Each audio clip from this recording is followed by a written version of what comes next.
mitra anu mulia nu sami-sami ngabandungan dongeng.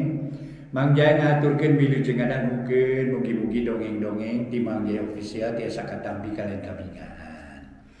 Mang Jaya nuju ngahanca carios nyambung judulna Rusia Curug Cikidang karangan Kileksa ayeuna teh diincak bagian ka-43 para mitra. Sabada namatkeun bagian ka-42 neraskeun bagian ka-43.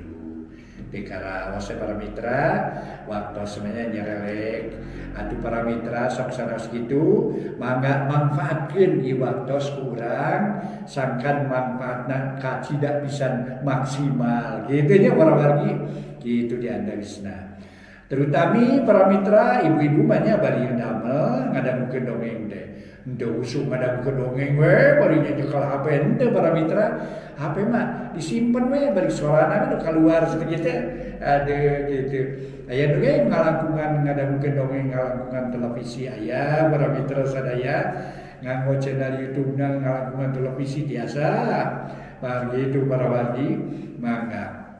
Nah, zaman ayeuna mah serba mungkin yang akhir dongengna judulna Rusia Curug Cikidang karangan Kileksa dina bagian ka-43 mangga nyangakeun milu jeung ngadangukeun.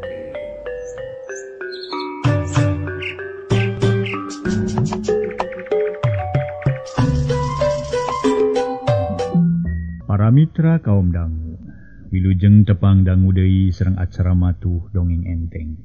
Mang Jaya sapara kanca bade neraskeun hanca dongeng nu katunda carios nyambung judulna nyaeta Rusia Curug Cikidang. Ayeuna nincak bagian ka-43 para mitra sadaya. Janten nu pamiki lepat mah dongeng teh parantos dugi kanalika Bah Jilun sareng Ading. Harita teh para wargi katewah ku rombongan siluman anu dipingpin ku Arjuna teh para wargi. Itu diantawisnanya ngangkekeun namina Arjuna. Janten para mitra anu mulia ditewakna mah sanes ku Arjuna mungku anak buahna. Kumargi Ading sareng Jilun harita teh ngiwat Nyinining. Sedengkeun Nyinining teh anu dipikahoyong ku eta anak raja siluman teh. Janten bade didamelkeun prameswari kumargi syaratna upami eta anak raja hayang jadi raja ngaganti bapana kudu geus boga heula prameswari. Kitu para mitra ieu mah meni kabina-bina teuing anak siluman hayang ke anak manusia. Aduh mun aya di wawalan bawang. Aduh dasar dina dongeng para mitra cek dongeng mah kumaha ge bisa para wargi cek dongeng mah kitu. Mangga wilujeng ngabandungan ye dongeng etang-etang hiburan pang beberapa manah carios nyambung judulna nyaeta Rusia Curug Cikidang karya Kileksa dina bagian ka-43.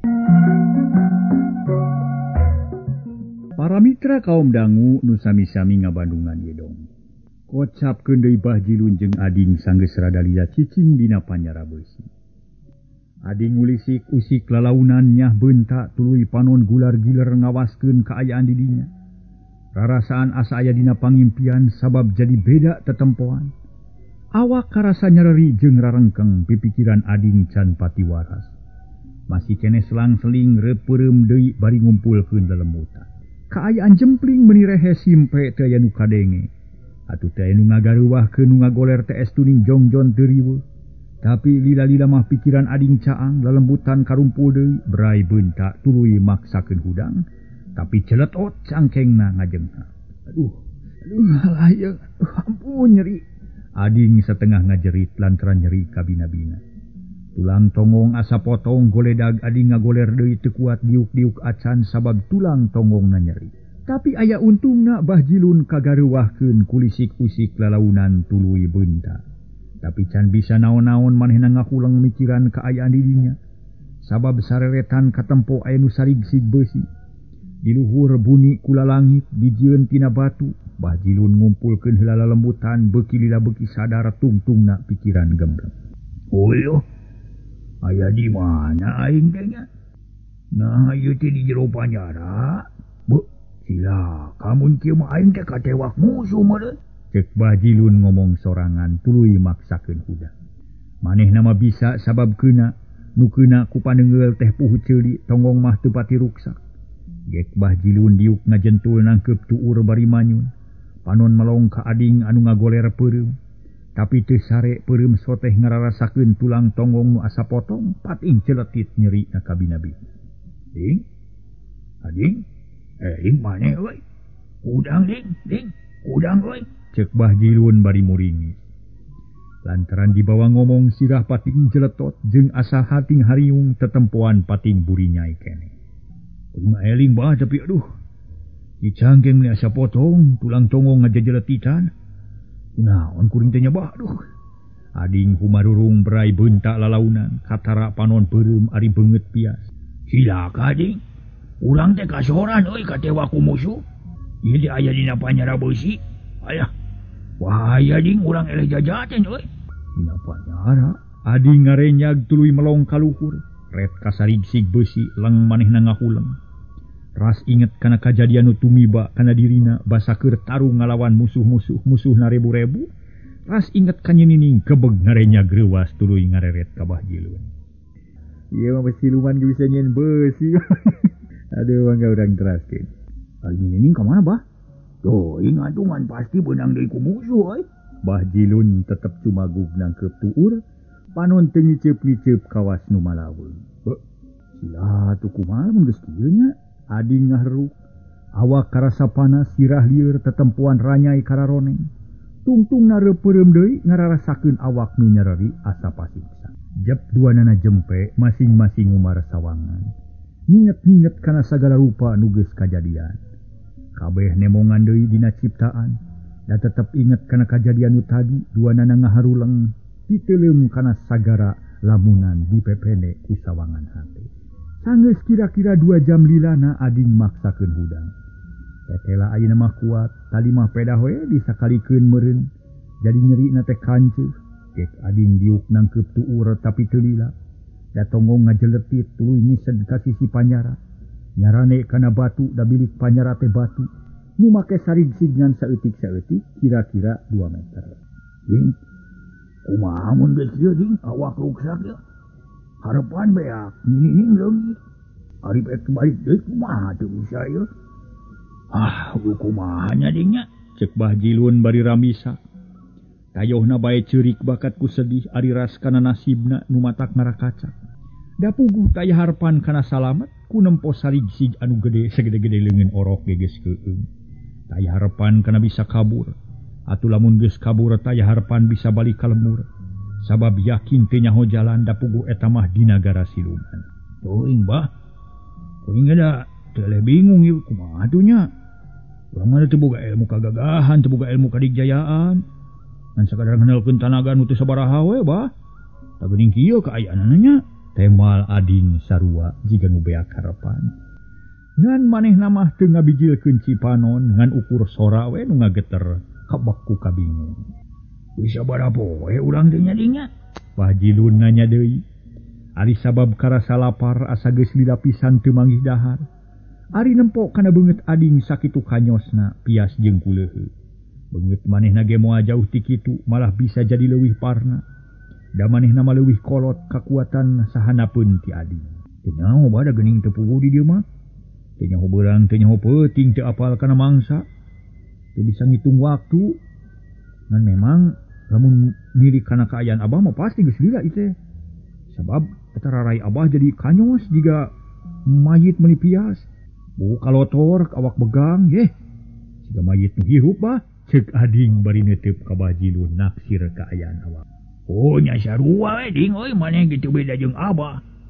Kumaha atuh nya taya harapan kana salamet euy. Urang teh jadi sakitan ngan Abah teh hera di teh naha mani teu aya nu mulambreng nya. Buah-buah nagara teh kosong euy. Teuing Bah mentak bingung puguh ge jeung lapar di lah. Temal ading bari rumenghap. Tuluy rarat-reret nempoan kaluareun Panyara. Tapi teu aya jalma nu ngulampreng estu sepi jempling rehe comrek. Jep duanana jarempe ngan ukur pating haruleng bari mikiran nasib. Bah Jilun beuki ripuh bae katempona. Lantaran manehna rada epes meer. Babari sedih jeung babari bunga pamadeganana kurang kuat. Cigana mah pedah geus kolot atawa memang kitu adat pangadatanana. Sedengkeun ading mah henteu bubuhan geus tuman sangsara. Geus biasa hirup balangsak atuh manggih katunggaraan sakitu mah teu sabaraha sedihna. Da kuat kenenahan ngan utek nawe teu daek cicing. Tuluy muter neangan akal hayang bebas tina panyara. Hayang balik deui ka lemur Cibonteng. Kajeun teuing teu hasil ge nyinining mah asal manehna bisa balik deui. Nah moal leuwih hade mun aing kabur ti panyara. Tapi kumaha carananya sabab sarig-sig beusi teh sakitu gedena. Boro-boro dipilihkeun ku leungeun ajan diragaji ge moal anggeus sapoe jigana mah. Kumaha yeuh tetep aing teh kudu sabar ye, kudu kabur. Teu meunang cicing di dieu. Teu meunang pasrah teuing kana nasib, najan kumaha bae ge kudu usaha. Usaha pikeun ngabebaskeun diri. Ceuk hate ading bari rarat-reret deui. Nitenan kaayaan di panyara, nitenan kaunggal pojok sugan aya nu bisa diruksak keur bijil tadi di dinya. Ret kana kunci nu ngagaplok dina panto beusi. Tuluy para mitra diteuteup lila naker, akhirna ading panasaran jung nangtung. Rek ka mana ding? Bah Jilun curing hak jiga nu sieun tingaleun. Nempo kunci gemok bah, susuganan bisa dilaan ti jero. Temal ading bari tuluy nyampeurkeun kana kunci. Sanggeus tepi dicekel ku leungeun katuhu nu diponcorkeun kana lolongkrang sarigsi. Tapi ngan bati nyekel dak ngalaan mah teu bisa eta kunci gede naker dijieun tina beusi. Sok adulah anjing, ceuk Bah Jilun jiga nu ngaheureuyan. Wah, pageuh bah, lain lawaneun leungeun nu leuleus ieu mah, jawab ading deui para mitra. Bari tuluy balik ka urut tadi, gek diuk tuluy manyun ngalamun. Ari Bah Jilun teu ngomong deui manehna nuluykeun ngalamun. Tadi teh keur inget ka lembur, inget ka imah jeung harta banda. Inget ka mangkurip sobatna jeung inget ka Aki Antri. Kumanehna kacipta keneh basa harita tumpak kareta emas. Aki Antri mah geunah dihareup jeung Arjuna, ari manehna jeung adi ngagantea di tukang. Bari ngararasakeun paurna tumpak. Atuh mah menikah kalayangan di awang-awang, barang inget nepi ka palebah dinya, hate Bah Jilun lalenyapan pating sereret jeung pating sareblak. Kepeg ngarenjag tuluy ngusap beut, tapi teu kungsi ngomong ngan ukur ngarahu. Dina waktu anu kaayaan kitu ganti baju. Harita teh para mitra nyinining geus lila tas bebersih, malah geus dahar. Geus ganti baju. Jeung sagala tarapti sakumaha biasana. Sedengkeun Arjuna keur ngariung jeung Ibu Ramana kawas keur badami ngeunaan acara parkawinan. Da ceuk Arjuna mah yakin bakal hasil, moal gagal. Dangan karimutuskeun kari ngadaguan kapastian ti pihakna Mangkurit. Para mitra kaum dangu, nyinining diuk dina korsi lamunan kumalayang kanu anggang. Mikiran nu kamari kajadian ras inget ka Bah Jilun jeung ading anu ayeuna keur di panyara. Malah panyarana teu jauh jeung panyara nu dieusi ku para eman. Nyinining ngahulang mikir hayang ngabebaskeun batur salemurna. Karunya teuing najan kumaha bae oge eta teh tatangga aing. Nu kudu dibelaan jeung dibantu ku kasusahna. Pareto memang ceuceub ka maranehna tetapi ari nempok kitu mah watir. Jeung neupangna kitu teh apaan ngabelaan aing. Kudu kumaha ngabebaskeunana atunya aing teh teu boga kuncina keur muka panyara. Ceuk nyinining bari napelkeun curug kana tarang. Uteukna muter neangan akal nu hade sangkan bisa ngabebaskeun batur salemurna. Tapi keukeuh teu meunang akal da puguh kuncina dicekel ku dua gulang-gulang nu salilana tarasare ngajaga panyara. Nyininingan ukur di baturan ku eman saurang lantaran nu sejena mah can dibebaskeun. Masih keneh aya dina panyara, curelat aya akal. Nyinining inget ka eman-eman nu di panyara sedengkeun manehna geus 2 poe teu diladenan ku eman. Karasa asa riweuh kurang titaheun jeung asa nu ngelis teu aya batur keur ngomong. Kakara inget ayeuna mah aing aya akal. Aing geus tuman dikawulaan ku para eman ari ayeuna para eman di panyara. Lantaran dianggap talobeh kana gawe. Keun aing rek usul ka Kang Arjuna supaya para eman dibebaskeun, namun geus kitu kumaha engkewe. Nyinining bungaheun. Tatara paroman marahmai. Tuluy nyaur ka eman, anu teu pati jauh ti manehna sampoyong bibi eman nyampeurkeun brek deku hareupeun nyinining. Sedok nyemah meuni alus pok nanya lalaunan. Pade aya pikeun saeunaon agan pun bibi saja nampi. Rek tumanya bibi ari babaturan bibi iraha bebasna. Nah masih keneh di panyara atawa kumaha? Ceuk nyinining bari neutik. Sumuhun kula rencangan bibi teh sadayana teh di panyara keneh nu. Margi Dosana kaetang ageng saurna teh janten dihukumna teh lami malih mah ayeuna oge teu acan jarak jang pisan tilas disiksa ku Algojo ceuk bibi emak. Pedah naon teh bibi? Sumuhun pedah kaicalan agan margi sadayana teh teu aya nu nalingakeun kagamparan teh. Janten ku agan anom di Banuan dihukum rangket sareng dipanyara beusi. Pun bibi ge kawitna mah kitu nanging aya nu ngabelaan sareng peryogi kanggo ngurus gamparan. Lajeng dibebaskeun ceuk man nerangkeun kaayaan dirina jeung baturna. Atuh ngahuleng nyinining teh manehna mikir apik naker sanggeus rada lila pok nyarita deui. Ayeuna mah kieu we bibinya kuring rek usaha satekah polah pikeun ngabebaskeun ngabelaan babaturan bibi. Sangkan buru-buru bebas kabeh. Ngan bibi kudu bela ka kuring sarta kudu nurut kana kahayang kuring. Mangga agan mangga bibi sejang ngiringan. Nuhun ari kersa nulungan rerencangan mahawatos nuju rarepot pisan nun. Margi karaos ku bibi oge. Aya di panjara teh teu ngeunah. Kumaha atuh nulunganna agan sawios. Bibi bade ngabantu kagamparan. Ceuk bibi eman ngabungaheun pisan. Kieu bibi kuring rek ngolo ka Kakang Arjuna sangkan babaturan bibi dibebaskeun. Atuh sajabati kitu ngabebaskeun ge kudu kanyahoan ku urang jeung deui kunci panjara kudu bisa dicekal ku kuring.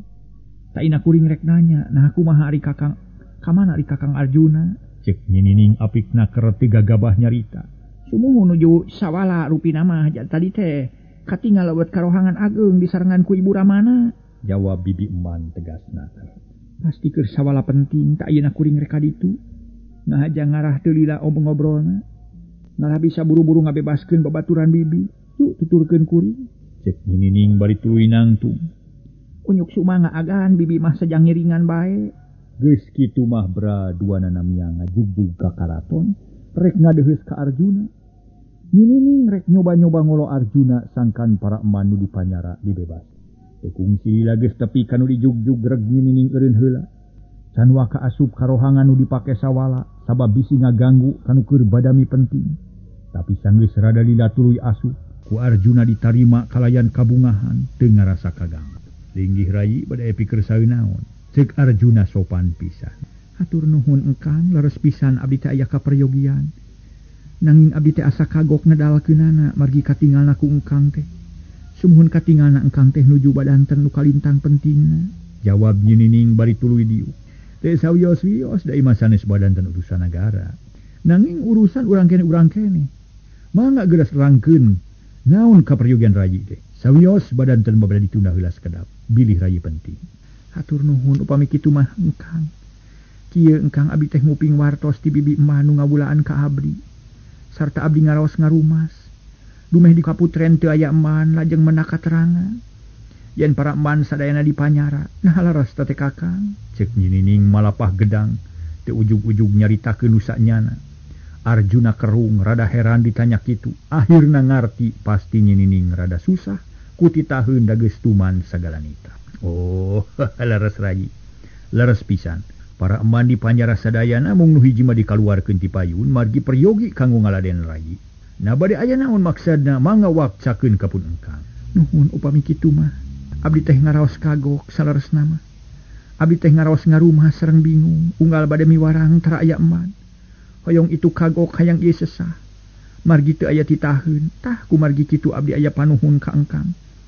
Upami laras mami kapalai ka diri abdi. Langkung sae paparin pangampura we para eman sarta salajengna bebaskeun tina hukuman.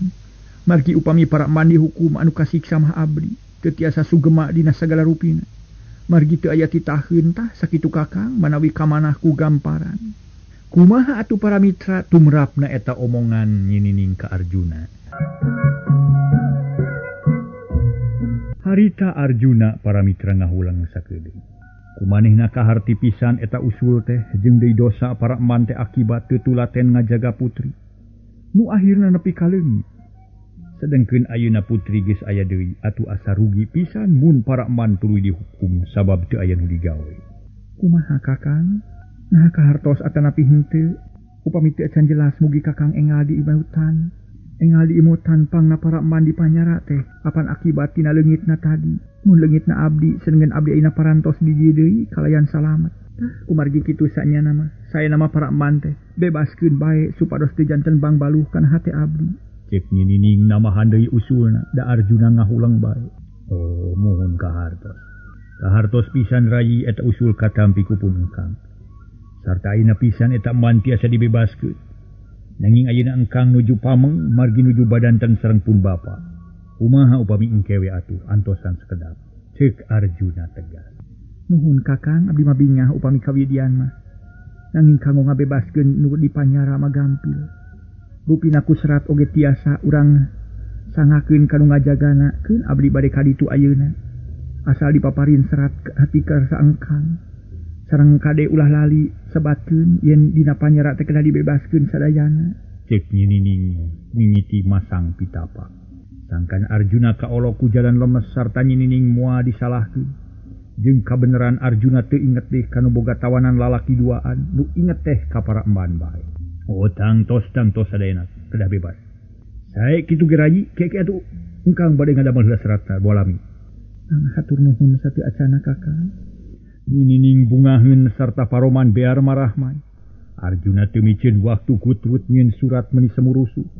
Suratna pondok tapi gampang kaharti kudu ngajaga panyara sanggeus beres sok dibikeun ka Ninining. Mangga rayi ieu serat haturkeun ka Ponggawa nu ngajaga panyara. Saurkeun bae bebaskeun sadayana tawanannya. Nyuk sumangga kakang hatur nuhun kakang. Ninining nampanan surat bari hatena kabaku kabunga. Geus kitu tuluy amitan sanggeus diidinan tuluy kaluar. Pantorohangan ditutupkeun deui kelantaran Arjuna rek nuluykeun ngayakeun babala gempagan atawa badami jeung kolot. Para mitra sadaya sugande di manusia wungkul cenah para mitra. Yen jelema kudu ati-ati cenah ku harta tahta jeung wanita. Si horeng oge para mitra di nagara siluman ge eta. Anak raja siluman nepi ka kumari kabongroy ku Ninining sagarupa poho kana purwadaksina para wargi kaolo teh ku wanita teh. Mangga atuh para mitra sami geuninnya di nagara boa di manusia malangkung-langkung kocapkeun Ninining sanggeus meunang surat ti Arjuna buru-buru ngadeuketan bibi eman nu ngadaguan di luar. Baranggok ge emban teh meuni curing hak geus teu sabar hayang geura nyaho kana hasilna. Kumaha agaan hasil atanapi henteu? Ceuk eman. Hasil bibi hayu anteur kanu ngajaga panyara. Kuring rek mikeun ieu surat lantaran kakang Arjuna nuju badanten penting. Mangga ngan? Mangga. Tuluy duanana laleumpang ngajugjug ka panyara beusi. Nu pernahna di pojok karaton beulah katuhu rada anggang ka karaton tempat Arjuna. Jeung anggang ka kaputren kahalangan ku sababaraha wangunan. Ninining kacida bungahna lantaran tujuanana hasil. Yakin Arjuna kaliru teu bisa mikir kalayan asa. Sidana mah rada geumpeur pedah nu menta teh Ninining. Nu dipika meumeut ku manehna nepi ka teu karasa geus nyieun surat nu eusina bakal ngajenghok ka sarerea. Sanggeus tepi kanu dijugjug Ninining ditepungkeun jeung Ponggawa nu ngajaga di dinya. Dituduhkeun ku eman atuh barang joal putri teh dua Ponggawa meuni dareku. Nyembah hormat naker ka nyi putri. Nun Gusti, mani aya pikir saeunaon ka di sim abdi? Suwangan geura saurkeun di sim abdi saja nampi kana di malanu. Cek Ponggawa bari nyembah kadua kalina. Manehna ngarti nu datang teh raja istri. Memang aya perlu ka paman, hatur nuhun enggal ditaros mah ku paman. Kuring hayang nyaho ka para tawanan, nah aya sabaraha puluh. Cek Ninining rarat-reret trep bantrok paneuteub jeung Bahjilun. Katut ading nu harita olohok nempo Ninining beli semah ku Ponggawa. Tapi Ninining jiga nu hare-hare da teu mere semu naon-naon. Teu aya nu ge-10 nun mung salapan urang. Nu 7 para man nu 2 tawanan lalaki ti urang manusia. Mung sakitu Gusti, jawab Ponggawa rada heran. Atena teu ngarti sabab nyi putri nanyakeun tawanan tapi teu wani loba tatanya da sieun kuran. Nuhun paman mung kitu angan saeutik atuh. Paingan kakang Arjuna nimalan ka kuring, ieu katitipan serat ku anjeunna keur paman. Ari badaratna mah tawanan teh bebaskeun kabeh cenah. Tapi bisi salah mah, coba we baca suratna ku paman. Song Ninining mikeun surat. Ponggawa memeh nampanan nyembah heula tuluy nampanan surat. Nyuk sumangga Gusti, uji sim abdi bade dipakios heula nuhun. Berai surat dibuka ku Ponggawa nu nyekel kunci. Korolang dibaca tarik unina pondok tapi babari kahartina. Ponggawa, sakabeh nu aya dina panjara bebaskeun ayeuna pisan. surat nu dibawa ku putri parentah ti kaula. Kitu eusina eta surat atuh meningah huleng Ponggawa teh Paramitra. Manehna teu ngarti kana parentah kitu, tapi parentah raja teu bisa dipungpang. Kudu diturut harita keneh, pok Ponggawa nu nyekel kunci nyarita tatagna. Namun timbalan usni, parentah Kangjeng Raja sida jinjanankeun. Ayeuna pisan margi mibarang nik ayeuna pinsan. Syukur paman, prak geura jalankeun. Tapi kade sing taliti sing ati-ati. Bising ke aya pertanyaan ti raja sarta bisi mamawa ka kuring ieu surat kudu disimpen ku paman sing api keur bukti di mana ayana kakaliruan. Sabab kuring mah darma utusan, suku sambung lengkah, petah bibir sambung leme, manggul piutus ti ratu pikeun nyangakeun parentah ti paman. Cek nyinining Paramitra beuki bisa nyaritana beuki wani, malah ngahaja tarik ngarah kadenge ku para tawanan. Malah ading jeung Bah Jilun ngadengieun dua nanat colohok bengong jiga teu percaya, tapi hatena bunga teu sirikna surah. Waduh, leres pisan Gusti Ratu ieu serat moal dilalaborakeun. Kudisi abdi bade disimpen kanggo buktos. Bisi akhir baring supagi aya pacarosan. Tayuna jisi abdi bade ngabebaskeun heula para eman. Cek Ponggawa bari tuluy milihan kunci. Dipake keur muka panto panyara emban teh. Mangha paman. Nying imut tuluy netep ka Ponggawa anu ngingkid murug ka panyara emban. Nu kabeneran rada angang jeung panyara Bah Jilun. Geuwat nyinining leumpang lalaunan kahayang nama lumpat bisi matak nyurigakeun. Kapaksa leumpang ngetayep jiga nu teu dieunas. Luak liuk api-api nempuan kaayaan di dinya. Padahal tujuanna panteng hayang gerak pok ngomong. Ngabejaan ka ading jeung Bah Jilun supaya kabur mun geus bebas ti panyara. Bah Jilun jeung ading hatena deg-degan duanana molohok ka nyinyi. Leumpangna asa leleda meuni geus hayang geragok amprok. Hayang nyarita menta tulung, hayang bebas tina panyara. Malah Bah Jilun meuni geus gararetek mun teu sieun mah rek ngagorowok ngagerowan nyinyi. Bari gugupai kudua leungeun tapi teu wani bisi ngagaruwahkeun kanu keur dinas. Atungan ukur ti papareket nyekel sari bisi beusi. Bah, teu nyinyi ka dieu. Kumaha menta tulung ka manehna? Ading ngaharewos. Sabab gede harapan bakal bisa menta tulung ka nyinyi pok ditempas ku Bah Jilun anu geus teu sabar. Oh, urang menta tulung tapi ulah ribut euy. Tenang ding, tenang. Nya atuh, tu beuki deukeut. Ari Ponggawa keur ka ditu tuh, rek ngabebaskeun keur di kamar tahanan. Sabab eusina nya, saha eusina nya? Ceuk ading bari molohok ka kamar panyara nu rada angang nu dieusi ku para emban. Paramitra kaom dangu, Bah Jilun can kaburu ngajawab lantaran nyinining geus deukeut manten. Kabeneran sorangan da emban tadi mimilu teh asa teges. Nu mimilu meuni teu sabar. Manehna lumpat muru babaturanana nu rek bebas, hayang nemongkeun ka bungah meureun. Hayang ngabagiakeun babaturan nu rek bebas. Atuh laluasa nyinining teh moal kagok cacarita sareng kahareupeun panyara. Bah Jilun jeung ading meuni pating rarenghap bangun capek. Sungut geus calawak rek nyarita tapi kapihilaan ku nyinining. Kang Ading, Abah, engke panto panyara bakal dibuka ku Ponggawa nu ngajaga. Bakal dibebaskeun kade ulah gugupnya. Moal dinaon-naon sabab geus kudu bebas. Lamun geus kaluar buru-buru kalabur sing jauh. Geura balik ka lembur Cibontengnya ulah mikiran kuring. Sabab engke ge kuring bakal balik jeung kolot kuring. Tak kitu amanat kuringnya. Kade ulah gugup bisi katewak deui ku musuh. Kaburna ulah susulumputan. Mapai jalan gede ameh bener-bener tenang. Mun aya nu nanya bejakeun geus bebas we. Sakitunya kade ulah geruhnya. Leos nyinining ini teuy.